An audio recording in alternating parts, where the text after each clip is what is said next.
All right, so we got the rod, the reel, the line. So what do we throw on this thing?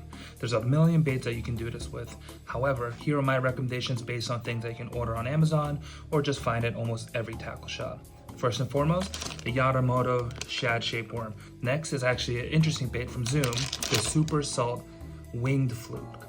So Zoom went and copied depths that makes a Sakamoto shad. Finally, a new bait, and recently Crush City from Rapala has been killing it, the Mooch Minnow. So why these baits? When choosing a bait for hover strolling, the big thing you have to think about is any bait that has a rounded belly and a flat top will always be best. You want that curvature and there was that flat top, and I'll show you why in a second. Now for hooks. The gold standard when it comes to hover strolling or mid strolling is the Decoy Range Roller. This is a jig head that is designed for hover strolling and mid strolling because of the higher jig head weight and the hook.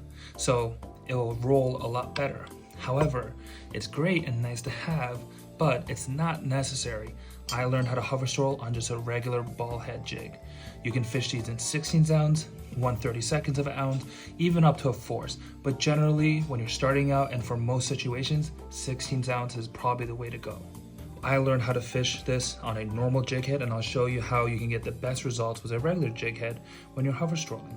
So generally, with soft plastics, we try to put our jig heads center, right through the middle of that bait.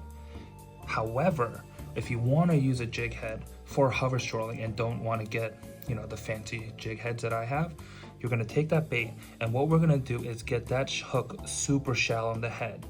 With a normal jig head, if you can get that jig head as high and up in the body of that bait as possible, will really help with your hover strolling and mid strolling. Reason being is that the whole point of hover strolling is that you want the bait to go like this, to make a rolling action, not a jerking action, not an up and down action, a steady, just side to side roll. And then you have to think of this bait as almost like a pendulum. You want to have that weight like a pendulum as high as possible. This is the weight of the bait so that it's doing this. Hopefully this serves as a great introduction / starting point for hover strolling or mid strolling. If you have any questions, just leave them in the comments, shoot me a DM, I'm always happy to help. Now, if you don't mind, I gotta get back to a few things.